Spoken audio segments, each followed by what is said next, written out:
Inicialmente, Cássio Cardoso e Pedro Pereira estarão aqui nessa análise do jogo do Bahia. E, primeiramente, vou chamar Cássio Cardoso, até para falar, Cássio, que a gente, como o próprio Pedro estava citando aqui na Água Suja, né, que na segunda-feira a gente abordava que esse confronto, né, ele no sorteio foi bom para o Bahia, se você compara com, obviamente, Sport e Fortaleza, e que algumas coisas poderiam mudar até lá. A gente teve esse confronto recentemente pela Série A, né, um jogo que ficou marcado, né, o 3-0, uma atuação muito dispersa do Bahia. O Bahia, enfim, né, acabou não jogando tão bem.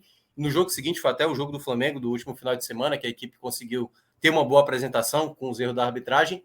E hoje, de novo, no mesmo cenário, fora de casa, contra o Santos, empate em 0-0, um jogo que teve, né, ali possibilidades, mas que eu queria que você analisasse muito de como foi, né, essa partida, qual foi a grande diferença da equipe do Bahia para esse duelo, para o último 3-0, ou o Santos, de fato, não conseguiu apresentar, o Bahia conseguiu anular algumas jogadas. Primeiramente, eu queria que você explicasse um pouco do que você observou de diferença de um jogo tão recente que teve o 3-0 para esse empate agora 0-0 na Copa do Brasil. Muito boa noite. Valeu, boa noite, meu irmão. Abração para você, saudade. Pedro Pereira, um abraço para você, meu irmão. Saudade também de acompanhar. Não, porque eu estou sempre acompanhando, mas de dividir live com você. É um prazer. Dividir live com minhoca, não sei se prazer é a palavra certa, mas eu gosto de minhoca de você. No fim das contas, eu gosto, viu? Eu sei. Falando sério, vamos lá. Acho que as mudanças no Bahia foram muitas, sabe? O Santos não. O jogo do 3-0 ele tinha um contexto diferente, né? O Bahia já tinha alterações compulsórias naquele jogo. O Everal estava machucado, o Jacaré estava suspenso.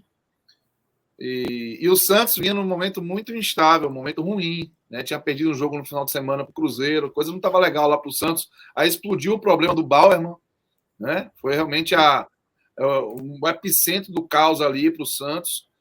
E tudo isso deu a sensação de que o Bahia, vindo de 3 vitórias seguidas, já tinha ganhado do Volta Redonda, ganhou do Curitiba, ganhou do Vasco. A sensação é que o Bahia podia tirar um proveito do Santos ali.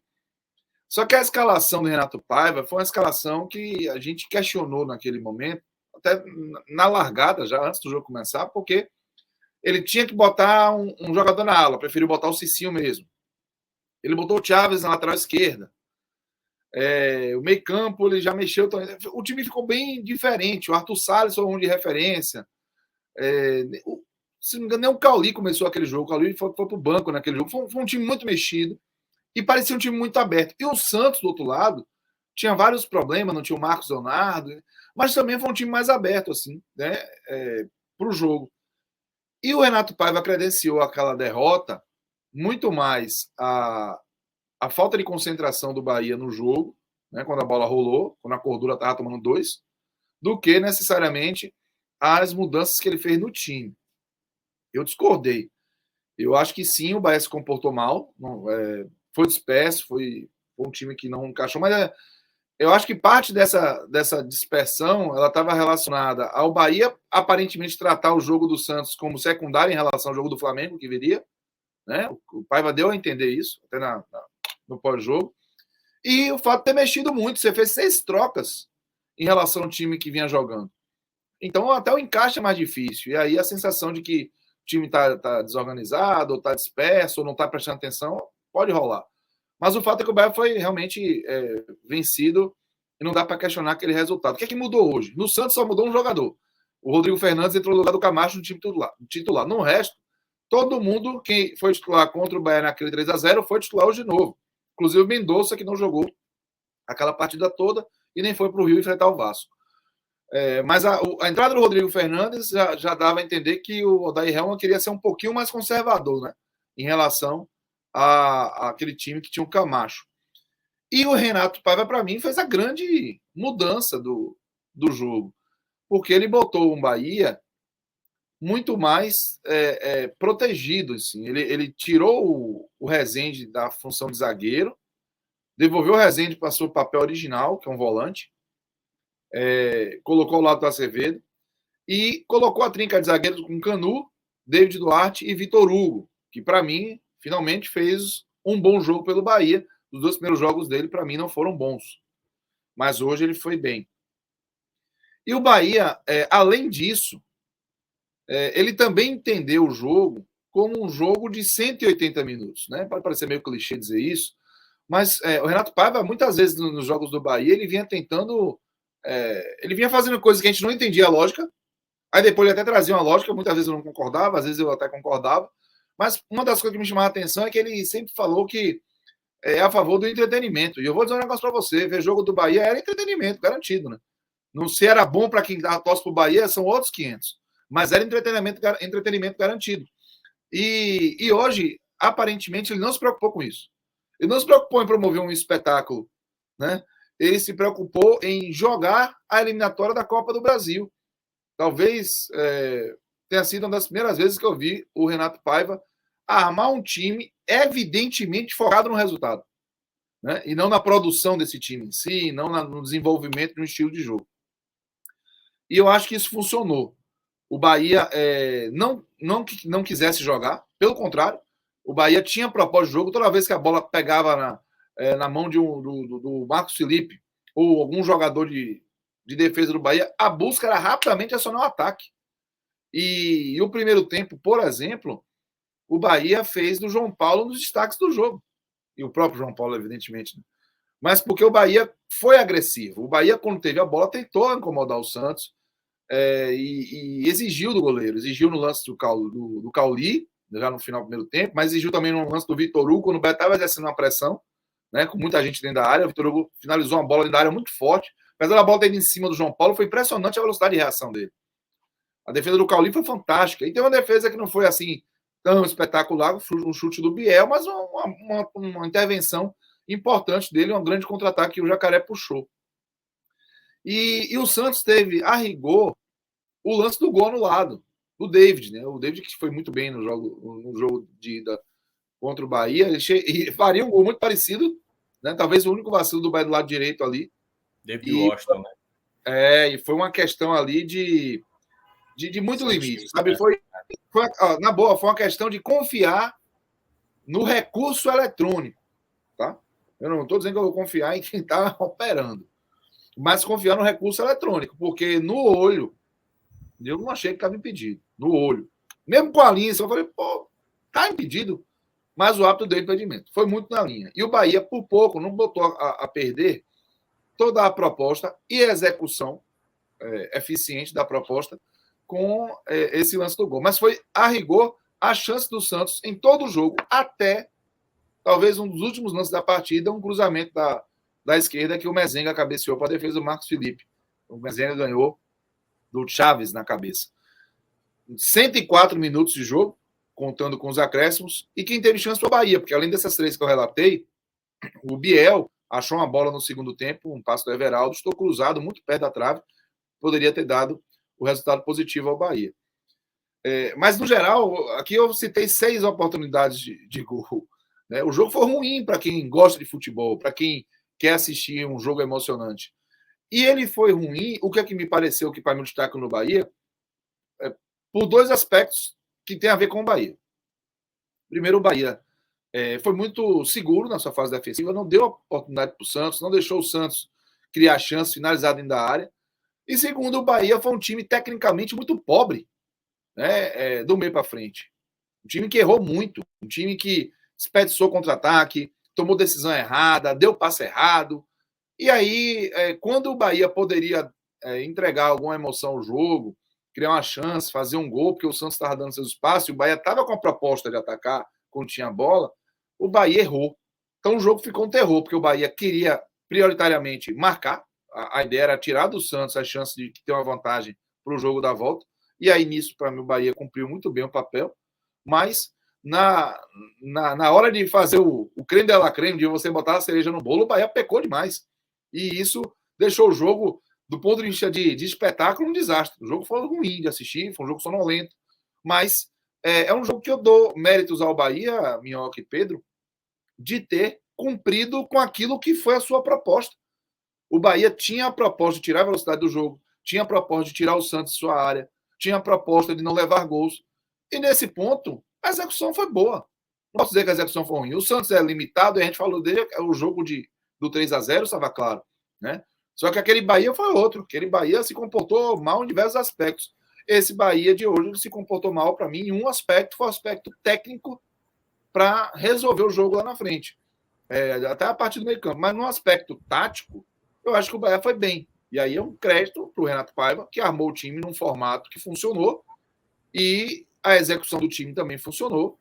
Eu acho que faltou ali um pouquinho só de capricho, realmente, para o resultado ser ainda melhor. Mas, para mim, tá de bom tamanho. Eu acho que o Bahia, diante até do que se apresentava essa partida, do risco, do que aconteceu na partida de uma semana atrás, esse 0-0 tá de bom tamanho. E foi um 0-0 que o Bahia buscou, foi um 0-0 que o Bahia ficou confortável quando viu que ele estava se desenhando para acontecer. Então, acho que isso deve ser credenciado como positivo ao Bahia, porque fez um trabalho para isso, sabe? Mudou o time, mudou a postura, mudou a proposta e conseguiu um resultado melhor. Eu acho que essa é o grande diferencial do Bahia para essa partida contra o Santos hoje. E aí, Pedro, até já falando um pouco disso que o Cássio acabou de mencionar, essas mudanças, assim, eu queria até que você também relatasse, né, do que é que você achou mais interessante dessas escolhas que Paiva fez na mudança do time, porque deu para ver que o Bahia criou oportunidades, né, geralmente, como disse o Cássio, para abrir o placar, acabou faltando esse detalhe a mais, né, essa precisão melhor ali para tentar construir, abrir uma vantagem, né, fazer o Santos sair mais para o jogo e quem sabe aproveitar no contra-ataque. Mas eu queria que também você falasse um pouco dessas mudanças, o que é que te agradou mais, o que é que você viu durante o jogo que fez dar uma perspectiva de que esse Bahia pode, aquele crescimento que a gente mencionava, né? O Bahia talvez precise começar a amadurecer, só que quando teve aquela derrota do Santos, meio que voltou, eu lembro que você citou isso aqui no Raiz, né? Lembrou muito aquela atuação contra o Fortaleza, né? O 3-0 jogando em casa, a atuação contra o Sport, que talvez tenha sido a pior da temporada. Mas o que é que você viu de grande diferença significativa, positiva, que o Bahia apresentou e que pode, né, com mais jogos, ganhar mais confiança nesse novo modelo que o Paiva estabeleceu? Boa noite. Boa noite, Minhoca. Boa noite, Cássio. Todo mundo tá ligado aí. Assim, Minhoca, o primeiro ponto, não dá realmente para a gente não se lembrar e não fazer um comparativo com o jogo da semana passada entre Bahia e Santos. É porque o adversário era o mesmo, até o horário era o mesmo, né? Quarta-feira, 19 horas. Verdade. O estádio mesmo. Então, o paralelo ele é feito automaticamente, né? E eu acho que o Cássio foi bem feliz, assim, quando trouxe as principais mudanças, as principais diferenças entre os dois jogos. E ele mencionou, por exemplo, a escolha por Chaves no jogo passado, que foi uma escolha errada. Hoje, Paiva ele tinha a oportunidade de colocar Chaves novamente, né? Porque Matheus Bahia se lesionou no jogo passado, ainda durante o jogo do Flamengo, ele optou por Rian, porque ele não tinha Chaves no banco. E hoje, Chaves já recuperado, foi para o banco. Eu confesso que eu temi dele entrar novamente com Chaves, porque a gente sabe que é um jogador que deixa lacunas defensivas muito gritantes ainda, né? E ele optou por Rian, ele começou o jogo com o Rian, que acho até que fez uma boa partida, e foi uma escolha bem acertada, além, é claro, dessa modificação de colocar Rezende ali como volante, né, na posição original dele, ao lado de Acevedo, ou seja, um meio de campo um pouco mais robusto, né, em termos defensivos, até entendendo um pouco o contexto da partida, porque se tem uma coisa que era diferente em relação à partida da semana passada, para essa era a competição, né? A competição tem uma lógica completamente diferente. E lá no Raiz, ontem, a gente se questionava, né? Se Paiva ele teria a capacidade de entender isso e jogar sabendo que a gente está no mata-mata, que tem um jogo de volta na Fonte Nova e conseguir um bom resultado, ou pelo menos evitar um resultado catastrófico lá na Vila Belmiro, era importante, né? E eu acho que ele entendeu bem isso, não só pela escalação, mas também pela forma como o time jogou, um time bem mais reativo do que o que a gente está acostumado, com as linhas mais baixas. Então, eu acho que aquela dúvida que a gente tinha na segunda-feira, ela foi bem respondida. Paiva, ele conseguiu se adaptar. Inclusive, me chamou a atenção no segundo tempo, ele colocou o Iago Felipe, né? Ele acabou ficando ali meio com 3 volantes no segundo tempo. Foi por muito pouco tempo, porque o Iago Felipe acabou se contundindo 5 minutos depois. Depois a substituição, quem entrou no lugar de Iago Felipe foi até uma surpresa para mim, ele acabou colocando Arthur Salles, mudou, ele não seguiu a lógica da substituição original, né? Mas em um momento ele demonstrava que ele estava satisfeito com aquele 0-0 e que ia fechar um pouquinho mais o meio de campo com 3 volantes para tentar garantir aquele placar que, como a gente sabe, é um placar que deixa uma condição favorável, apenas favorável ao Bahia no jogo de volta. Não é uma classificação certa, não está fácil, a gente sabe disso, e depois eu vou até trazer alguns números em relação a isso, mas não dá para dizer que não é um bom resultado. E o primeiro tempo me agradou, assim, como já falei, né? Tipo, não foram só as escolhas em termos de jogadores, mas também a forma como o time jogou no primeiro tempo me agradou, porque o Santos praticamente não conseguiu criar nada. Teve esse lance que Cássio comentou, do gol impedido, que é óbvio que assim eu não posso brigar com o VAR, né? Mas eu tenho esses lances que são muito ajustados, eles me incomodam assim no futebol, porque o impedimento ele não foi criado para isso, assim, sabe? Isso, porque na prática, assim, qual é o instante correto de você parar a imagem, né? Teoricamente, quando Isso. o jogador está tocando na bola. E tudo isso tem que ser no olho. Tem que ser no olho. Na hora que a bola está tocando. E aí, tipo, 0,06 segundos a mais ou a menos é um milímetro. E além de que essa linha, ela é traçada quando aumenta uma imagem que é meio pixelada, assim, sabe? Onde é o ponto de fato. Às vezes é tão ajustado que, enfim, a tecnologia, e aí, como disse o Cássio, né? Quem está operando pode ali, uma mãozinha que balança mais para a direita, para a esquerda, pode acabar dando condição ou não. Mas a impressão que dá realmente era que era, pelo menos no olho, como disse o Cássio, né? Que ele estava em condição. Mas é muito difícil, né, Pedro? A gente cravar que foi um erro ou que, enfim, né? O que a gente percebe é que era um lance muito difícil. Não, com certeza. Eu não consigo nem dizer que foi um erro. É tecnologia, né? Claro que tem toda essa questão que você trouxe do freio e tal, mas a tecnologia está impedida, o cara tem que confiar na tecnologia. Eu questiono mais lato senso, assim, sabe? Tipo, eu acho que esses lances muito ajustados, eles não deveriam ser considerados impedimento, ainda mais agora que a gente tem uma tecnologia como o VAR, que auxilia ali você identificar quantos centímetros estava ali de diferença e tal. Porque o impedimento ele não foi feito para evitar lances como esse, né? O cara não está tirando proveito daquela situação. Então, lato senso, eu questiono a regra. Eu não questiono a marcação de hoje, mas eu questiono a regra e eu faço isso quando o Bahia é prejudicado, preciso fazer também quando o Bahia é, entre aspas, perfeito. beneficiado. Mas assim, vou te dizer que, porra, eu assistindo o jogo aqui na sala, eu entreguei os pontos ali. O cara traçando ali, eu falei, pô, aí é gol. Não pode correr, não. Já lembro, eu faço as anotações no celular, né? Já anotei ali, porra, gol do Santos. Bandeira invalidou dentro de campo, mas o VAR validou. Depois eu tive que apagar e, obviamente, deu um certo alívio, né? Mas foi a única chance que o Santos teve no primeiro tempo. Por outro lado, o Bahia teve algumas oportunidades. O Bahia teve a finalização de Biel aos 15 minutos, que João Paulo defendeu. O Cássio falou bem, João Paulo foi o melhor em campo, disparadamente, ali no primeiro tempo. Depois teve o lance de Vitor Hugo também, que foi uma defesaça. Acho que é a principal chance do Bahia no jogo. E também teve o chute de Caldeiro fora da área, uma defesaça também de João Paulo, uma bola que foi no ângulo. Então, o primeiro tempo ele terminava ali com o Bahia tendo mais finalizações corretas que o Santos. João Paulo como melhor em campo. E mais do que isso, né? O Bahia com uma consistência defensiva que, claro, às vezes dava espaço, mas no geral, o Bahia soube se defender e correu poucos riscos no primeiro tempo diante do Santos, e isso se repetiria no segundo tempo. Só que no segundo tempo, eu acho que o Bahia ele se satisfez ainda mais ali com o resultado. Algumas peças também já mais cansadas, né? E no geral, o Bahia praticamente não conseguiu criar oportunidades. O segundo tempo foi chatíssimo. O Cássio falou que o jogo foi ruim de se assistir. O segundo tempo, especialmente, foi ainda mais chato de se assistir, porque nenhuma das duas equipes praticamente criou absolutamente nada. Se a gente fizer um corte ali nos 45 do segundo tempo, a única oportunidade foi do Bahia ainda por cima. Uma bola de Everaldo, que quem foi que fez o gol foi Biel, não foi?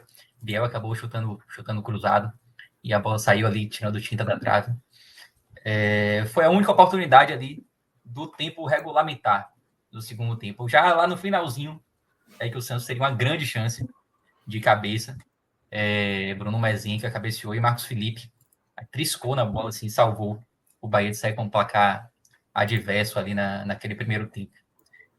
Mas, assim, no geral, eu acho que é uma atuação que eu classifico como boa do Bahia, porque fez um primeiro tempo seguro, onde praticamente não correu risco, tendo algumas oportunidades, não foi assim um volume de chances absurdas que o Bahia criou. Ofensivamente, como o Cássio falou, o Bahia teve muitos problemas, mas ainda assim, conseguiu ter mais chances que o Santos no primeiro tempo. E no segundo tempo, um Bahia que entendeu a competição, que levou o 0-0 para casa, não correu quase risco nenhum.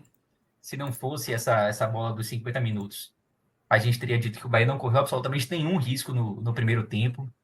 Então, eu acho que o Bahia traz um bom resultado. Como eu falei, né? Não é um resultado que garante a classificação.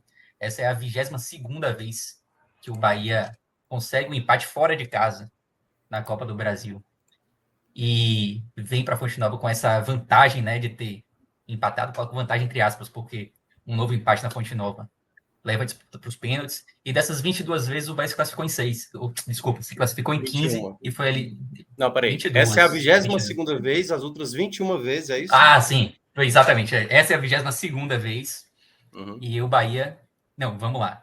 Essa é a 22ª vez, exatamente.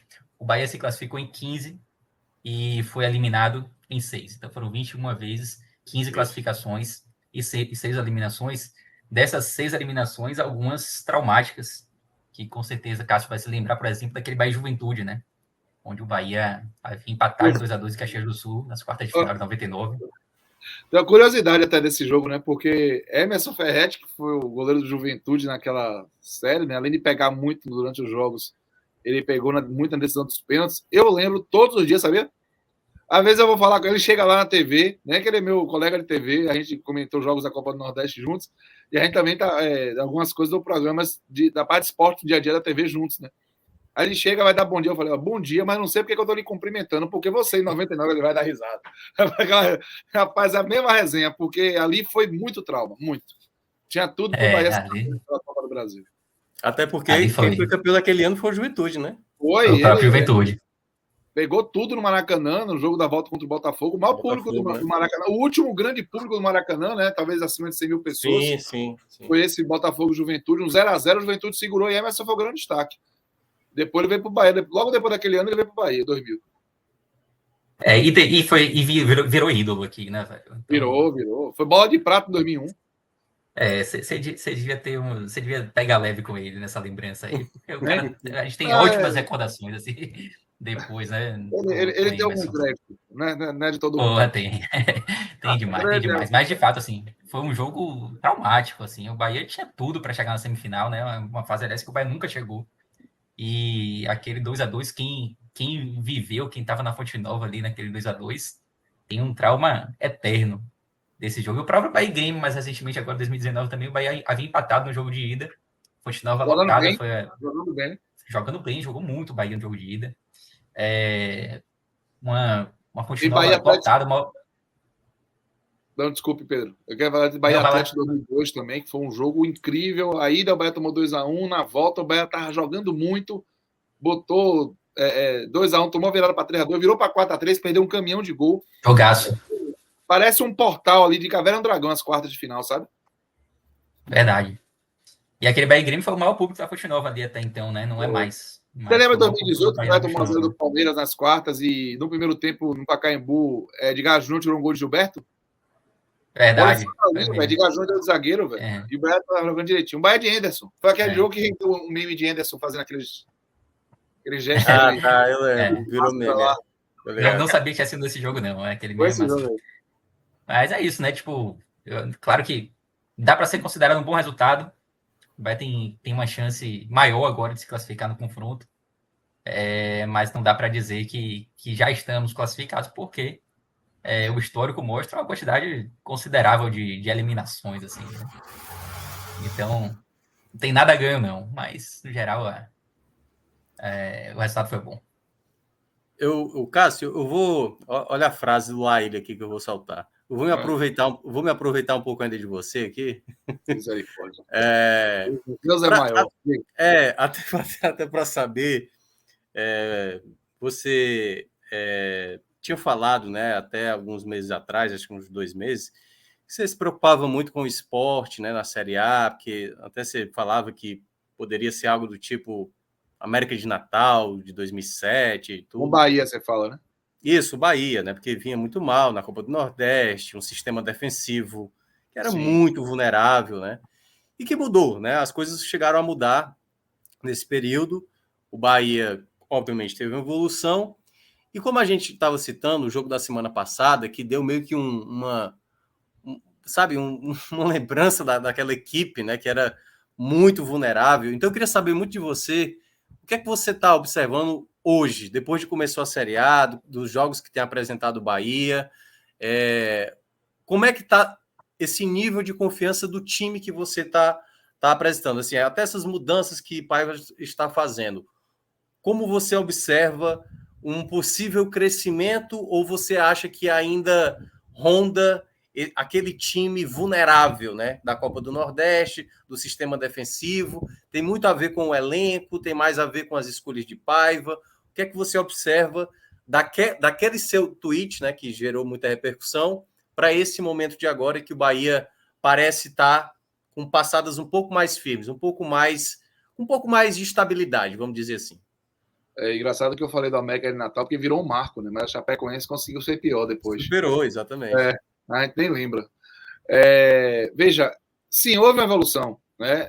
A partir até da mudança de esquema, Renato Paiva, ele fez o Bahia ser meramente mais competitivo do que aquele time. Só que aquele time, assim, ele estava no limite da honra, né? Era uma situação em que, assim, eu não fiz aquilo a título de secar, de ser polêmico, de ser, assim, vou fazer um exagero ali, hiperbólico, para poder... Eu realmente tive a sensação que aquele nível de desempenho do Bahia ia fazer o Bahia não ia pontuar. Sim.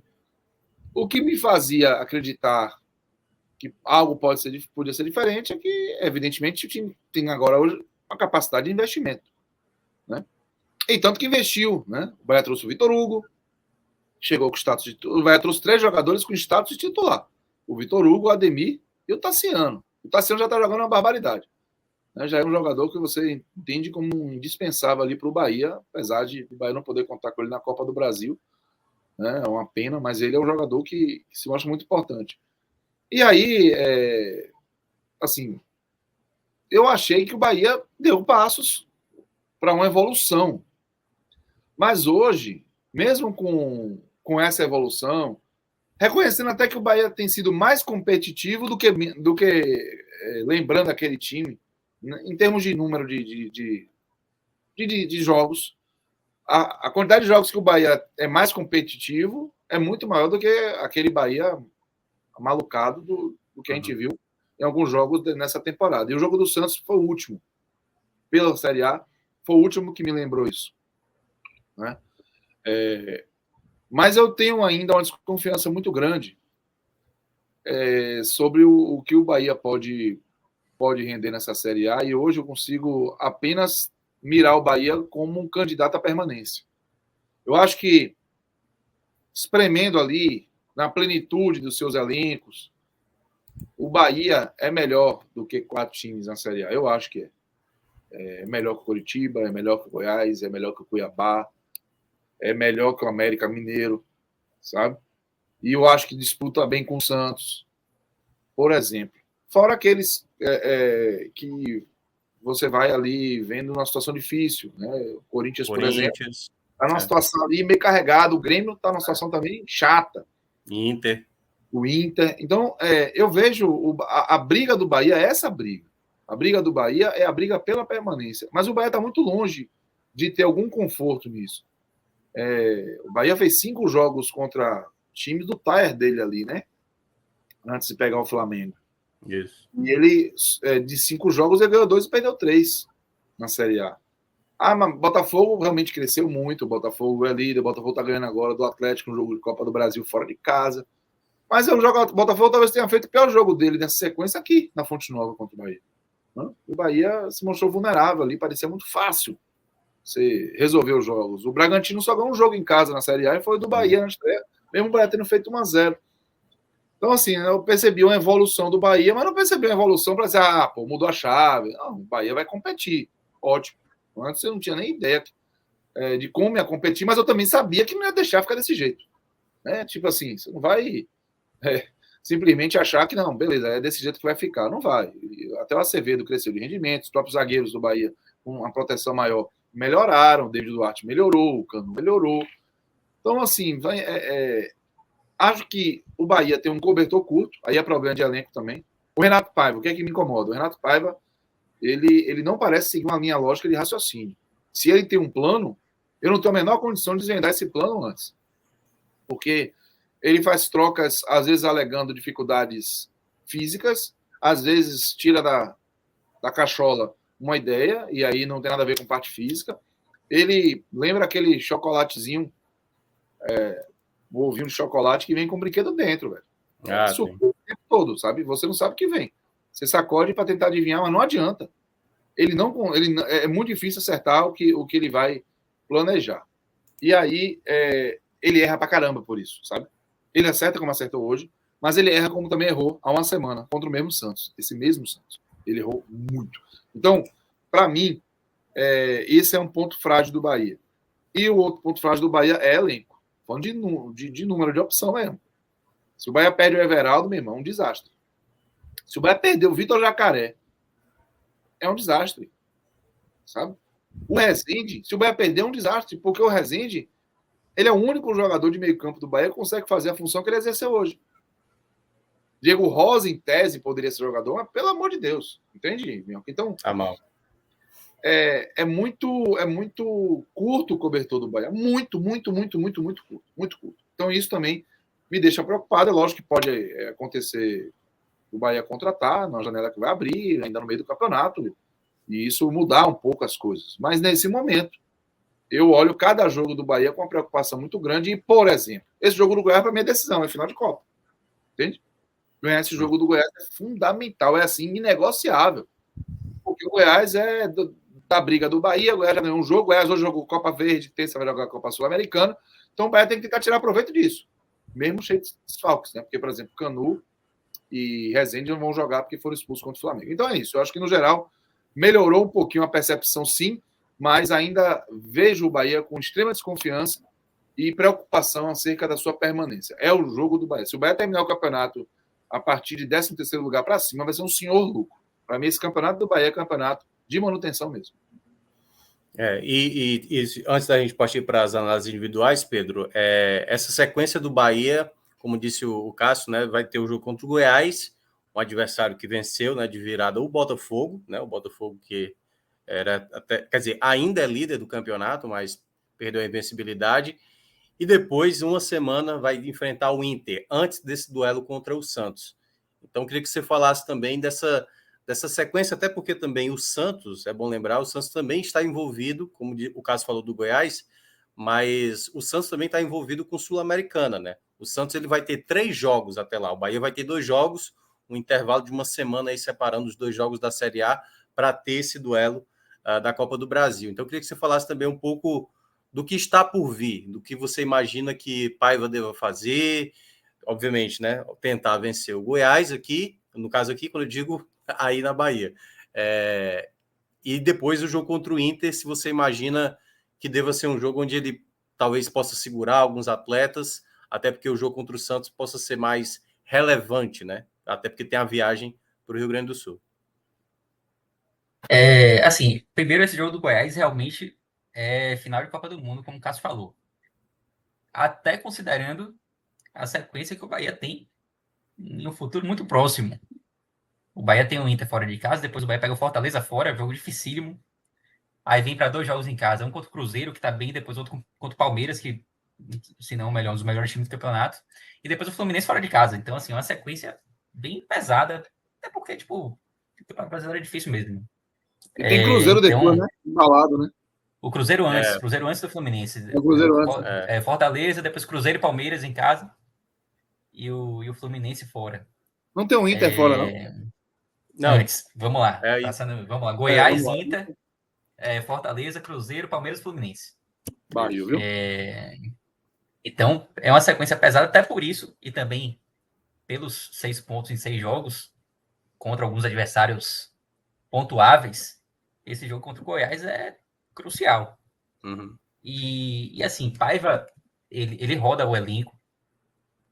Em alguns jogos, ele parece poupar em maior quantidade, como foi, por exemplo, no caso do jogo contra o Santos. Eu sou sempre a favor de você poupar jogadores assim, a conta gotas. Você poupa um em um jogo, poupa outro e um jogo mais para frente. Eu não gosto de poupar muitos atletas em um jogo de Campeonato Brasileiro, porque às vezes são pontos que o Bahia deixa de ganhar e que vão fazer muita falta lá na frente, né? Mas claro, é um jogo no final de semana e esse jogo contra o Santos, até pelo empate de hoje, ganha uma relevância maior, né? Uma necessidade maior de você se classificar, né? Ele meio que aumenta uma obrigação de se classificar. Não estou dizendo que o Bahia era obrigado a passar pelo Santos, mas ele aumenta a necessidade, sim, perante a torcida, né? A torcida fica mais... aguarda mais uma classificação depois do empate fora de casa.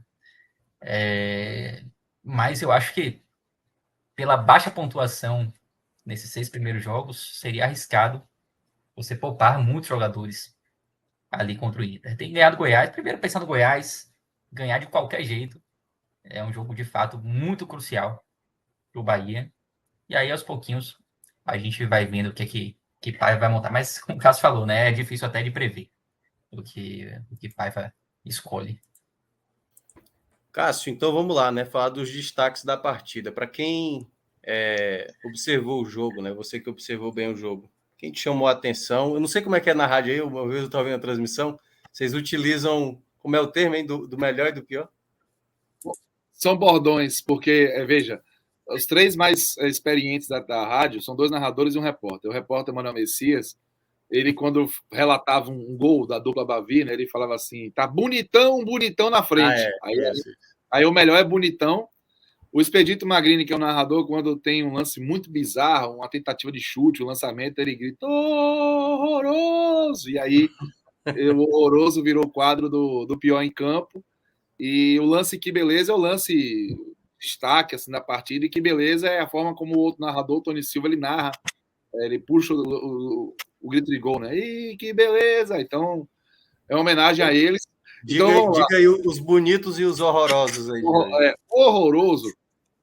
Para mim, eu tenho 3 jogadores, alguns jogadores ali que poderiam aparecer nessa seleção aí dos horrorosos. O Biel não foi bem. Tá? O Biel, ele participou muito do jogo. Esse é um ponto que conta a favor dele, ele não se esconde. Mas errou para caramba. Então eu vou citar ele. Ele não vai ser meu horroroso. O outro jogador que eu poderia... As 2 que eu poderia criticar. Cauli também errou demais na frente. E o Ademir, que entrou e... Meu amigo, Ademir, filho. Eu botei uma fé no Ademir quando foi anunciado. Sério mesmo, assim. Um negócio... Eu falei, rapaz, o Ademir vai fazer o Bahia mudar de estágio ali, sabe? Mas ele tá com uma dificuldade de raciocinar, velho. Tá se atrapalhando. Parece que ganhou 8 centímetros em cada perna, sabe? Um negócio esquisito ali. Não Confiança, né? Confiança muitas vezes abalada. O cara tem qualidade, assim. Você sabe que já viu ele jogar, ele já aprendeu a jogar, né? Mas ele não tá funcionando até agora no Bahia como a gente esperava. Entrou mal hoje. E aí seria um candidato, mas 2 me deixaram em dúvida. O Jacaré, partida muito ruim do Vitor Jacaré hoje, distante do que ele tem apresentado no Bahia. E um que jogou muito pouco, mas foi o que tirou minha paciência de verdade, foi o Arthur Salles. E aí, na dividida, eu vou ficar com o Arthur Salles. Porque o Arthur Salles, inclusive, ele, aspas, premia a única decisão errada de Renato Paiva em toda a partida, desde a pré-eleção, que foi colocar o Arthur Salles no lugar do Iago. Iago, ele entrou no jogo, no lugar de Cauli, ele já com a proposta de fortalecer o meio-campo e deixar o Bahia na condição de conduzir o jogo até o final ali. E aí o Iago sentiu uma panturrilha com, sei lá, 3 minutos que estava participando da partida. Aí ele tá com o Mugni no banco, com o Daniel no banco, parece que esses dois realmente perderam completamente o prestígio. E aí tira Arthur Salles, velho, que bateu na bola nos últimos 2 jogos e quando entrou, mostrou isso, sem conseguir executar um domínio de forma qualificada. E aí, o Arthur Salles, ao entrar no jogo, ele matou completamente as expectativas que o Bahia tinha de fazer um golzinho, e tinha como fazer. Ô, Cássio, rapidinho, só para não perder o fio da meada, em 5 minutos ele mudou de ideia, né? Porque ele teve uma ideia quando ele colocou o Iago Felipe, foi para outra ideia completamente diferente. E parece que ele mudou de ideia muito mais pelo que ele tinha no jogador no banco, do que necessariamente ele tinha como proposta, porque assim, como você falou, não deve ter mudado de ideia, da ideia do time em tão pouco tempo. O que mudou para ele foi saiu Iago e agora quem eu tenho? Vou preferir Arthur Salles. Eu vou mudar de novo a minha ideia para ter o Arthur Salles. O Arthur Salles entrou muito mal. Então eu vou ficar, no fim das contas, com Arthur Salles como o pior em campo, com menção desonrosa ali.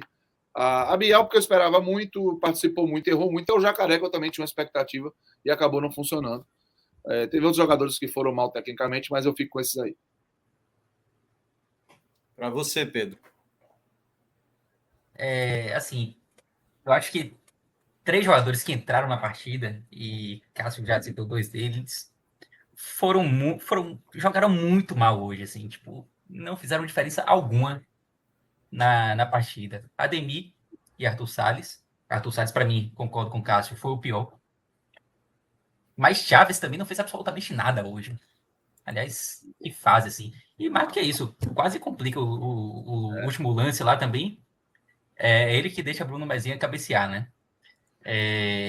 Então, esses 3 jogadores que entraram assim rapaz, que partida terríveis, assim, substituições que não fizeram qualquer diferença, assim, né? E que não elevaram em absolutamente nada o nível do Bahia, muito pelo contrário. Dos que começaram a partida, eu achei Cauli hoje muito abaixo do que a gente espera dele, né? Um cara que já mostrou e já foi importante, já foi muito importante, aliás, em outras partidas. E hoje acho que ele ficou abaixo. Concordo com o Cássio em relação a Biel. Ele participa muito do jogo e hoje errou muito mais do que acertou. Mas não vou colocar ele no pódio negativo, justamente pela participação. E Jacaré, eu acho que ofensivamente hoje ele não ajudou muito, como ele costuma ajudar. Defensivamente, eu acho que ele é um cara que ele ainda está, obviamente, aprendendo ali, né? A atuar como lateral. Ele não era um jogador acostumado a marcar aí nessa nova posição, que para mim vai ser a posição definitiva dele.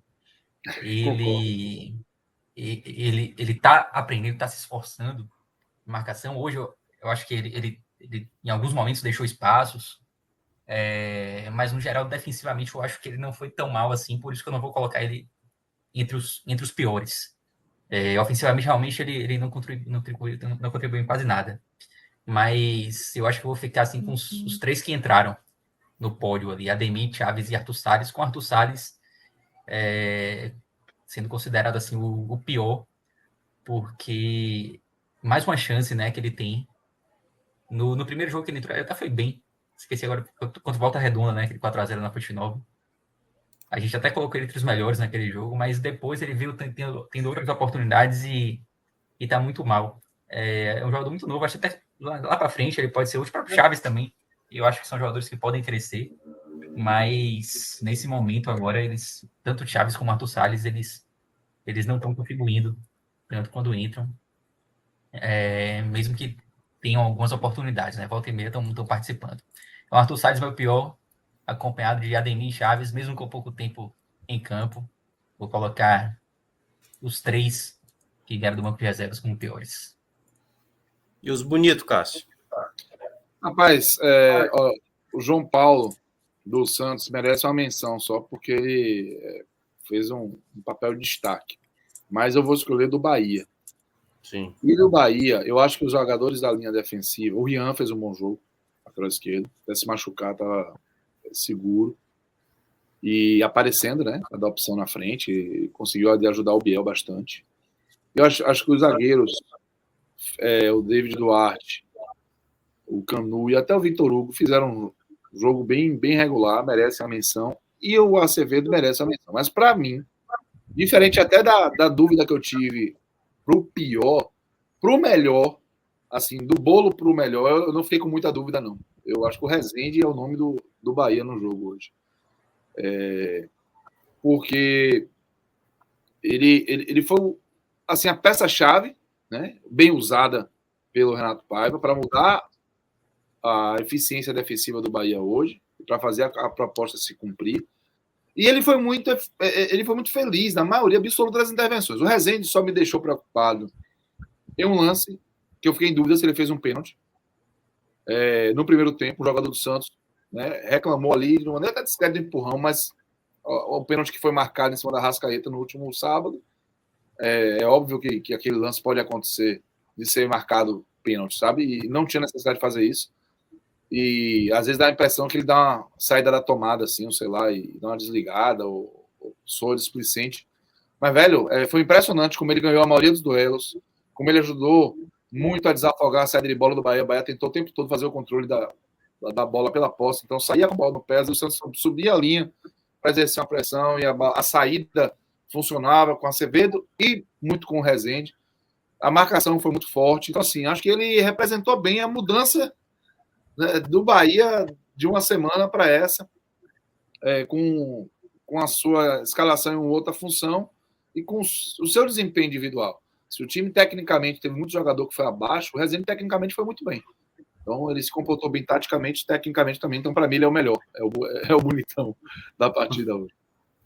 Para você, Pedro. Ele só errou um passe a partida inteira. Além de ter contribuído muito defensivamente também, ele também contribuiu na saída de bola. E concordo com o Cássio, para mim é o melhor. Gostei da partida de Acevedo. Vai para meu pódio. O pódio. Tranquilamente. E os três zagueiros também. Eu acho que David Duarte, no lance do impedimento, né? É ele que demora um pouquinho para sair.